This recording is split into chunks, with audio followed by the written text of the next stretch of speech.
Chapter 7. A Day with the Beavers. While the two boys were whispering behind, both the girls suddenly cried, "Oh!" and stopped. "The robin!" cried Lucy. "The robin, it's flown away!" And so it had, right out of sight. "And now what do we do?" "And now what are we to do?" said Edmund, giving Peter a look which was as much as to say, "What did I tell you?" "Shh, look," said Susan. "What?" said Peter. "There's something moving among the trees. Over there to the left." They all stared as hard as they could, and no one felt very comfortable. "There it goes again," said Susan presently. "I saw it that time too," said Peter. "It's still there. It's just gone behind that big tree." "What is it?" asked Lucy, trying very hard not to sound nervous. "Whatever it is," said Peter, "it's dodging us. It's something that doesn't want to be seen." "Let's go home," said Susan. And then, though nobody said it out loud, everyone suddenly realized the same fact that Edmund has whispered to Peter at the end of the last chapter. They were lost. "What's it like?" said Lucy. It's a kind of animal," said Susan. And then, look, quick, there it is." They all saw it this time, a whiskered, furry face which had looked over at them from behind a tree. But this time, it didn't immediately draw back. Instead, the animal put its paw against its mouth, just as humans put their finger on their lips when they are signaling for you to be quiet. Then it disappeared again. The children all stood holding their breath. A moment later, the stranger came out from behind the tree, glanced all round as if it were afraid someone was watching, said, "Hush," made signs to them to join it in the thicker bit of wood where it was standing, and then once more disappeared. "I know what it is," said Peter. "It's a beaver. I saw the tail." "It wants us to go to it," said Susan, "and it is warning us not to make a noise." "I know," said Peter. "The question is, are we to go to it or not? What do you think, Lou?" "I think it's a nice beaver," said Lucy. "Yes, but how do we know?" said Edmund. "Shan't we have to risk it?" said Susan. "I mean, it's no good just standing here, and I feel I want some dinner." At this moment, the beaver again popped its head out from behind the tree and beckoned earnestly to them. "Come on," said Peter. "Let's give it a try. All keep close together. We ought to be a match for one beaver if it turns out to be an enemy." So the children all got close together and walked up to the tree and in behind it. And there, sure enough, they found the beaver. But it still drew back, saying to them in a hoarse, throaty whisper, "Further in, come further in, right in here. We're not safe in the open." Only when it had led them into a dark spot where 4 trees grew so close together that their boughs met and the brown earth and pine needles could be seen underfoot because no snow had been able to fall there, did it begin to talk to them. "Are you the sons of Adam and the daughters of Eve?" it said. "We're some of them," said Peter. "Shh," said the beaver. "Not so loud, please. We're not safe even here." "Why? Who are you afraid of?" said Peter. "There's no one here but ourselves." "There are the trees," said the beaver. They're always listening. Most of them are on our side, but there are trees that would betray us to her. You know who I mean. And it nodded its head several times. If it comes to talking about sides, said Edmund, how do we know you're a friend? Not meaning to be rude, Mr. Beaver, added Peter, but you see, we're strangers. Quite right, said the Beaver. Here is my token. With these words, it held up to them a little white object. They all looked at it in surprise, till suddenly Lucy said, Oh, of course! It's my handkerchief, the one I gave to poor Mr. Tumnus. That's right, said the Beaver. Poor fellow. He got wind of the arrest before it actually happened and handed this over to me. He said that if anything happened to him, I must meet you here and take you on to... Here the Beaver's voice sank into silence, and it gave one or two very mysterious nods. Then signaling to the children to stand as close around it as they possibly could, so that their faces were actually tickled by its whiskers, it added in a low whisper, They say Aslan is on the move. Perhaps has already landed. And now a very curious thing happened. None of the children knew who Aslan was any more than you do. But the moment the Beaver had spoken these words, everyone felt quite different. Perhaps it has sometimes happened to you in a dream that someone says something which you don't understand, but in the dream it feels as if it had some enormous meaning. Either a terrifying one which turns the whole dream into a nightmare, or else a lovely meaning, too lovely to put into words, which makes the dream so beautiful that you remember it all your life and are always wishing you could get into that dream again. It was like that now. At the name of Aslan, each one of the children felt something jump in its inside. Edmund felt a sensation of mysterious horror. Peter felt suddenly brave and adventurous. Susan felt as if some delicious smell or some delightful strain of music had just floated by her. And Lucy got the feeling you have when you wake up in the morning and realize that it is the beginning of the holidays or the beginning of summer. And what about Mr. Tumnus? Said Lucy. Where is he? Shh, said the Beaver. Not here. I must bring you where we can have a real talk, and also dinner. No one except Edmund felt any difficulty about trusting the Beaver now, and everyone, including Edmund, was very glad to hear the word dinner. They therefore all hurried along behind their new friend, who led them at a surprisingly quick pace, and always in the thickest parts of the forest for over an hour. Everyone was feeling very tired and very hungry when suddenly the trees began to get thinner in front of them, and the ground to fall steeply downhill. A minute later, they came out under the open sky. The sun was still shining, and found themselves looking down on a fine sight.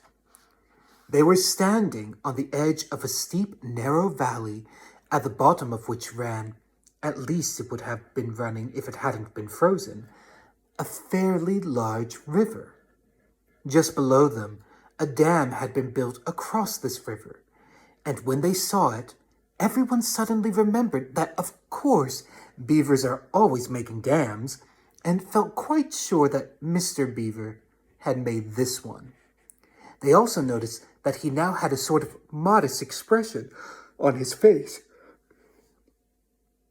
the sort of look people have when you are visiting a garden they've made or reading a story they've written. So it was only common politeness when Susan said, "What a lovely dam."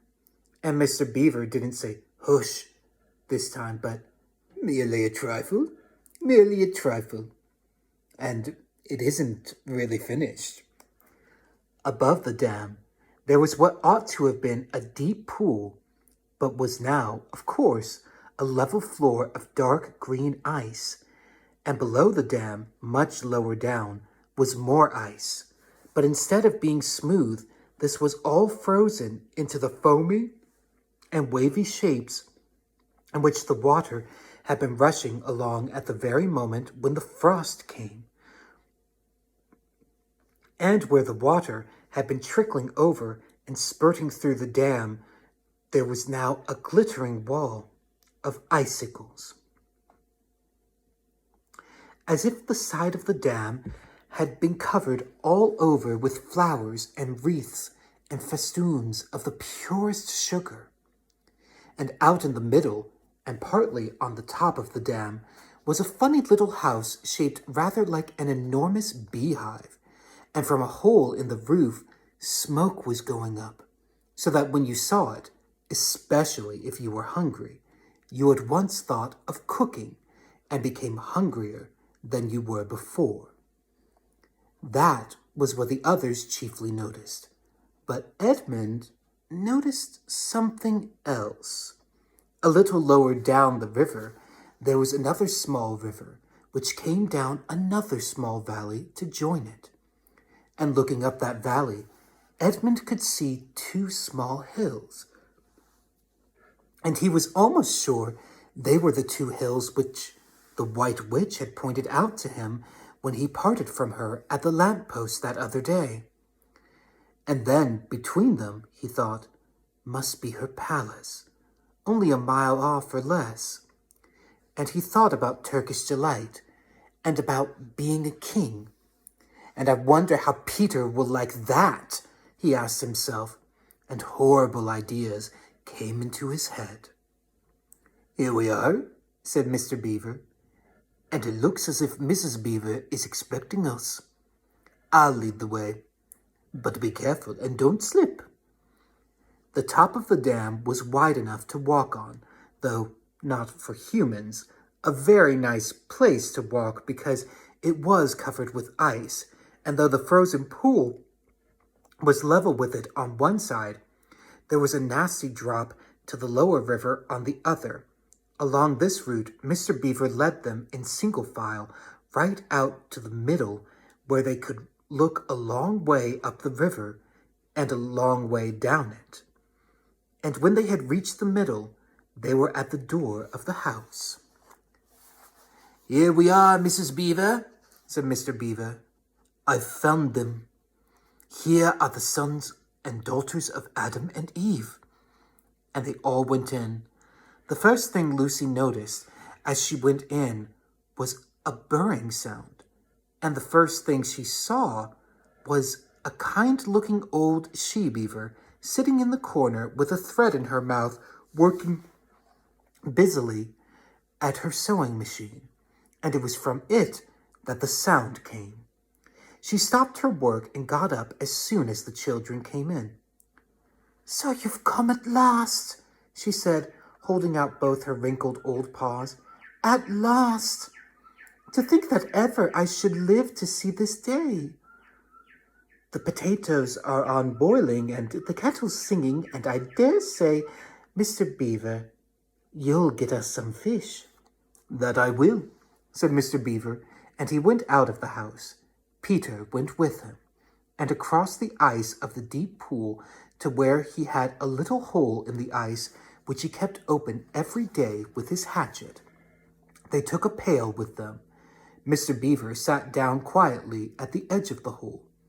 He didn't seem to mind its being so chilly, looked hard into it, then suddenly shot in his paw, and before you could say Jack Robinson had whisked out a beautiful trout.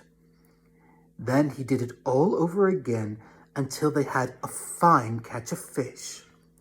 Meanwhile, the girls were helping Mrs. Beaver to fill the kettle and lay the table and cut the bread and put the plates in the oven to heat and draw a huge jug of beer for Mr. Beaver from a barrel which stood in one corner of the house, and to put on the frying pan and get the dripping hot. Lucy thought the Beavers had a very snug little home, though it was not at all like Mr. Tumnus's cave. There were no books or pictures, and instead of beds, there were bunks, like on board ship, built into the wall. And there were hams and strings of onions hanging from the roof, and against the walls were gum boots and oilskins and hatchets and pairs of shears and spades and trowels and things for carrying mortar in, and fish rods and fishing nets and sacks. And the cloth on the table, though very clean, was very rough. Just as the frying pan was nicely hissing, Peter and Mr. Beaver came in with the fish which Mr. Beaver had already opened with his knife and cleaned out in the open air.